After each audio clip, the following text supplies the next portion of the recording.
Hello, everyone, and welcome to the concession stand here on the KB Radio Network. I am your host, Kevin Reed, and welcome to the review of Peaky Blinders, the Immortal Man. Yes, the continuation of the popular, well-received TV show of the same name, Peaky Blinders, which ran from 2013 to 2022. This is the film that is currently on Netflix, and it is starring Academy Award winner Cillian Murphy. He's reprising his role as Tommy Shelby. Joining him in this cast, you have Stephen Graham, Rebecca Ferguson, Tim Roth, Barry Keoghan, and this crime drama picks up amidst the chaos of World War II. Tommy Shelby returns from his self-opposed exile to face his most destructive reckoning yet. With the future of his family and country at stake, Tommy must face his demons and choose whether to confront his legacy or burn it to the ground. Peaky Blinders as a TV show, I didn't watch.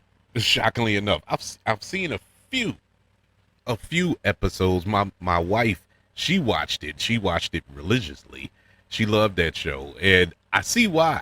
I see why she did. At least in the few episodes that I watched, I enjoyed. Actually, it's more than a few. Now that I think about it, I actually watched maybe a season or two, and I couldn't tell you which one it was. But she would watch. It was like a nonstop marathon at one point that she was catching up and wanted to go through the entire show.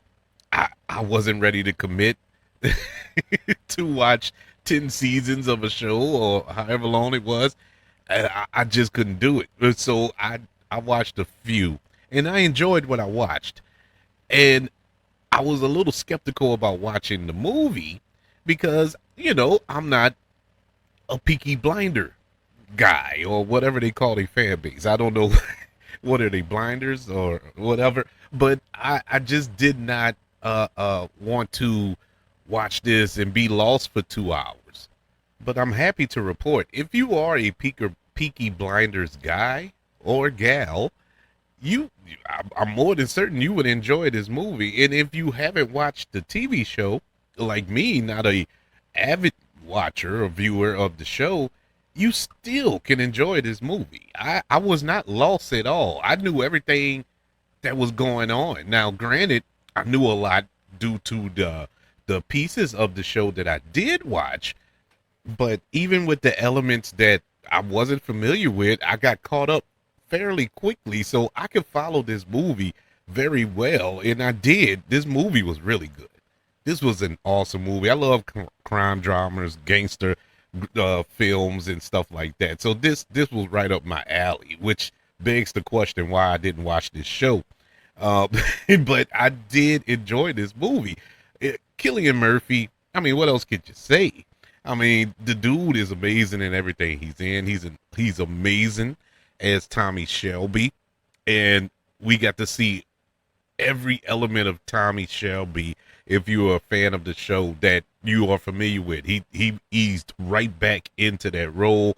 The world or the era that this was set in, around World War II, this world looks like after World War II or during World War II. They didn't give an exact year when this happened, but it felt like this was a film that was 80. This took place 80 years ago. It was really well constructed. And speaking of well constructed, the writing here by Stephen Knight, who created the show, wrote the series. He also wrote the movie, of course, and he's about to, I believe, he's writing the new James Bond movie that will be coming out next, with Denis Villeneuve directing that one. But man, the writing here was so good.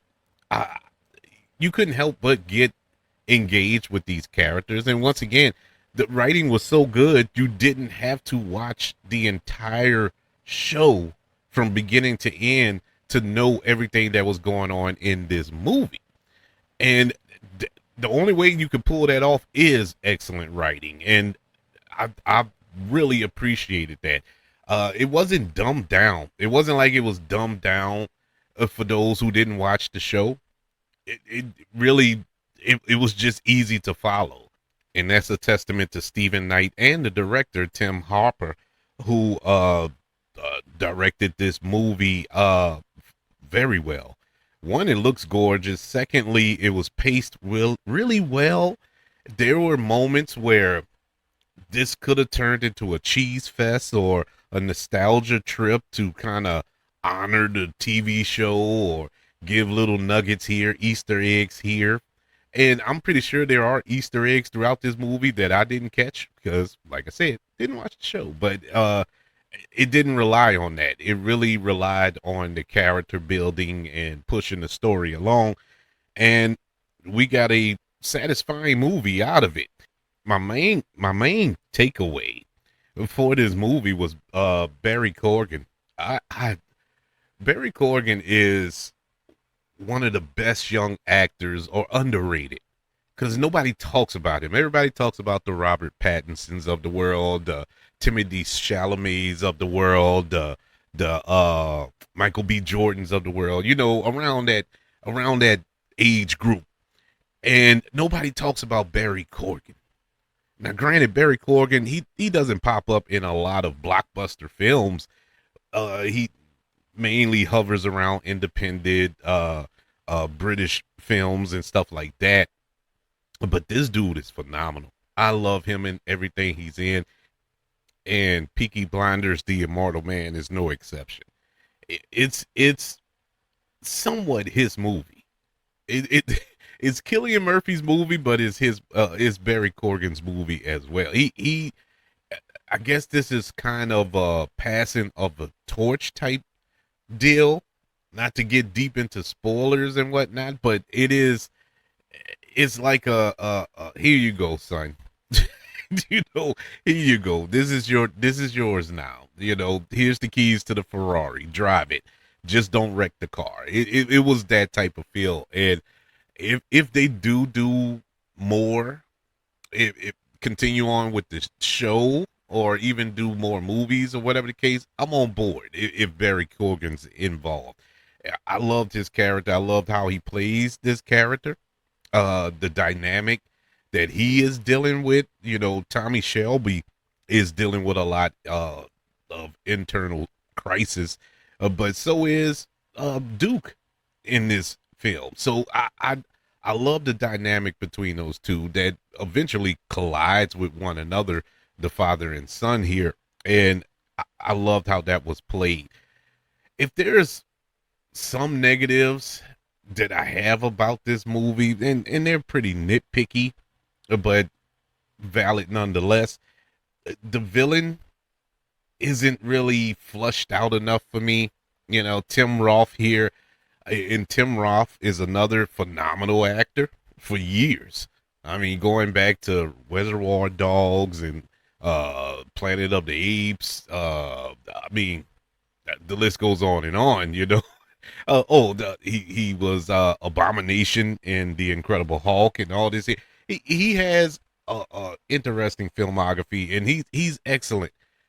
But he was kind of underserved here, and I, kind of wanted more from him because when he was on screen, very interesting, very devious and conniving and slimy and murderous and everything you want out of a villain. It just wasn't enough. It wasn't flushed out enough. We really didn't get a lot of backstory about his character.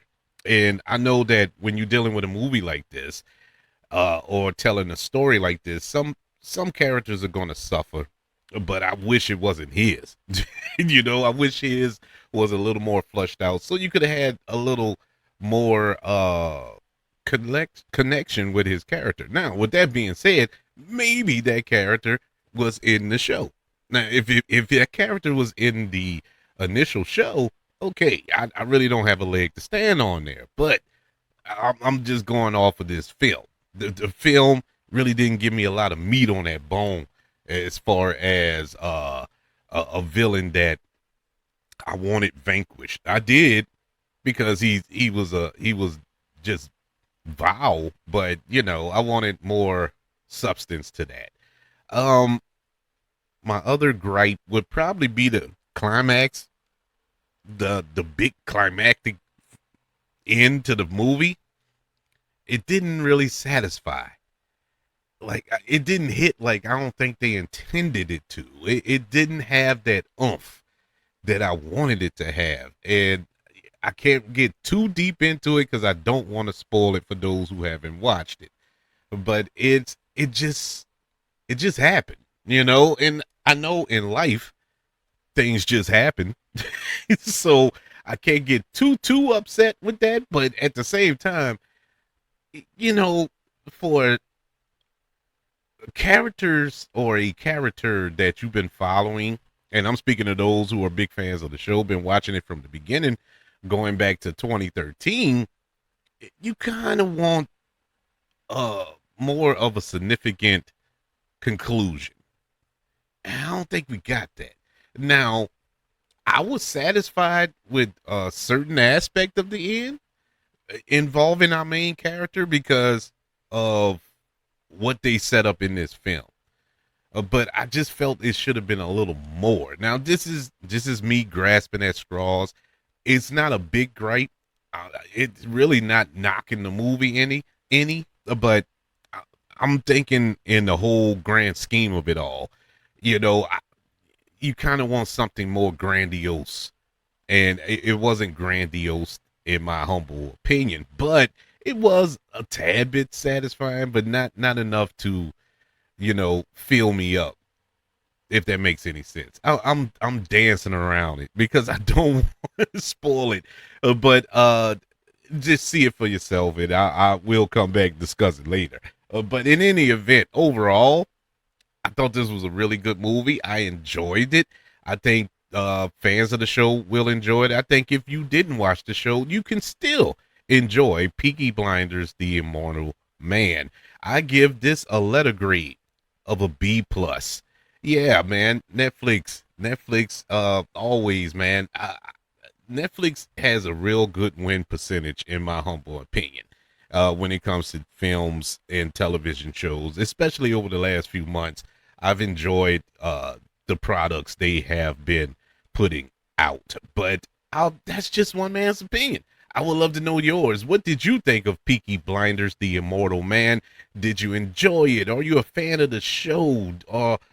And hope to see more? Email the show, kbradiopodcast@gmail.com. You can also search for the show on all social media platforms. Just search for the KB Radio Network. Also, don't forget about YouTube, ladies and gentlemen. Subscribe to the KB Radio Network channel and like this video if you don't mind. Don't forget about the 5 stars, the reviews, and sharing this show if you're listening on Apple Podcasts, Spotify, iHeartRadio, wherever you are currently listening to the concession stand here on the KB Radio Network. Everybody, thank you for joining me for this review of Peaky Blinders, The Immortal Man. Want you all to know that I love you, continue to love everyone, and until we speak again, you all be blessed.